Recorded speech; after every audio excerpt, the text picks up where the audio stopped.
మరో 4 నెలల్లో జరగనున్న లోక్సభ ఎన్నికల్లో నరేంద్ర మోదీ ప్రభుత్వాన్ని గద్దెదించడమే లక్ష్యంగా తృణమూల్ కాంగ్రెస్ అధినేత్రి మమతా బెనర్జీ సమరసంఘం పూరించారు. కాంగ్రెస్ సహా దేశంలో భాజపాను వ్యతిరేకిస్తున్న 20 జాతీయ, ప్రాంతీయ పార్టీలను ఒక్క వేదికకు చేర్చిన మమత ఐక్యతా ర్యాలీ పేరుతో ఎన్నికల గంట మోగించారు. కోల్కతాలోని బ్రిగేడ్ మైదానంలో జరుగుతున్న ఈ ర్యాలీకి మాజీ ప్రధాని హెచ్డి దేవగౌడ, ఎన్సీపీ అధినేత శరద్ పవార్, ఏపీ, ఢిల్లీ, కర్ణాటక ముఖ్యమంత్రులు చంద్రబాబు, అరవింద్ కేజ్రీవాల్, కుమారస్వామి, సమాజ్వాదీ పార్టీ అధినేత అఖిలేష్ యాదవ్, నేషనల్ కాన్ఫరెన్స్ అధ్యక్షుడు ఫరూక్ అబ్దుల్లా, ఆ పార్టీ నేత ఉమర్ అబ్దుల్లా, డీఎంకే నేతలు బాలు, ఆర్ఎల్డీ నేత అజిత్ సింగ్, భాజపా మాజీ నేత యశ్వంత్ సిన్హా, ఆ పార్టీ అసంతృప్త నేతలు శత్రుఘ్న సిన్హా, అరుణ్ శౌరి, పటీదార్ ఉద్యమ నేత హార్దిక్ పటేల్, విద్యార్థి నేత కన్నయ్య కుమార్ ఈ ర్యాలీకి హాజరయ్యారు. బీఎస్పీ అధినేత్రి మాయావతి ఈ ర్యాలీకి రాకున్నా తమ ప్రతినిధిగా సతీష్ చంద్రను పంపించారు.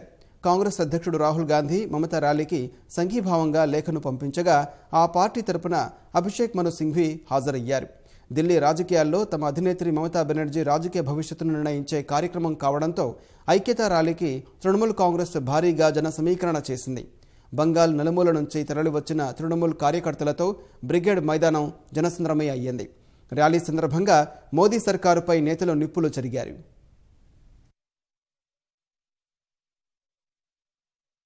कि हम सब यहाँ इकट्ठे हुए एक आदमी को हटाने के लिए, जो आज देश का प्रधानमंत्री है उसको हटाने के लिए हम सब यहाँ पर एकत्रित हुए हैं. लेकिन मैं आपसे कहना चाहता हूं कि एक व्यक्ति का ये प्रश्न नहीं है, ये प्रश्न है एक सोच का, एक विचारधारा, और हम उस सोच और उस विचारधारा के विरोध में आज यहाँ पर इकट्ठे हुए हैं. क्योंकि हम जानते हैं कि पिछले 56 महीनों में जो कुछ हुआ है इस देश में, उससे सबसे बड़ा खतरा जो पैदा हुआ है वो हुआ है देश के प्रजातंत्र के लिए, देश की लोकशाही के लिए. आज कोई भी ऐसा डेमोक्रेटिक इंस्टीट्यूशन नहीं है इस देश में जिसको कि इन्होंने बर्बाद करने में कोई कसर छोड़ी हो.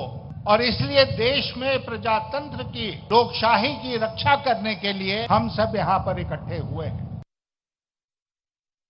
లోక్సభ ఎన్నికల్లో నరేంద్ర మోదీ సర్కారుకు వ్యతిరేకంగా విపక్ష కూటమిని ఏకం చేయడం సహా తన బలాన్ని చాటేందుకు మమతా బెనర్జీ ఈ ఐక్యతా ర్యాలీని ఏర్పాటు చేశారు.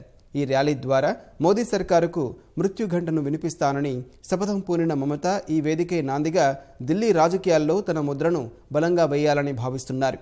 భాజపా ప్రయత్న కూటమికి ఆ క్రమంలో తన చిరకాల వాంఛ అయిన ప్రధాని పదవికి ఇక్కడే పునాది వేసుకోవాలని మమతా ప్రణాళిక.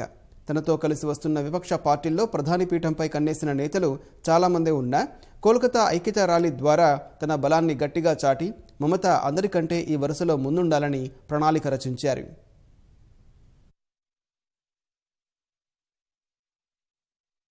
రాబోయే రోజుల్లో ఢిల్లీ రాజకీయాల్లో తన భవిష్యత్తుకు ఐక్యతా ర్యాలీ ద్వారా బాటలు వేసుకోవాలని భావిస్తున్న మమత ఈ కార్యక్రమాన్ని అత్యంత ప్రతిష్టాత్మకంగా భావిస్తున్నారు.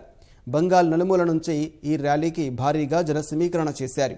భారీ స్థాయిలో సభా వేదికలు సహా జాతీయ స్థాయి నేతల ప్రసంగాలను వినేందుకు 20 వాచ్ టవర్లు, 1000 మైక్రోఫోన్లు, 30 ఎల్ఈడి తెరలు ఏర్పాటు చేశారు. సభకు ఎటువంటి ఇబ్బందులు తలెత్తకుండా బ్రిగేడ్ పరేడ్ గ్రౌండ్లో కట్టుదిట్టమైన భద్రతా ఏర్పాట్లు చేశారు.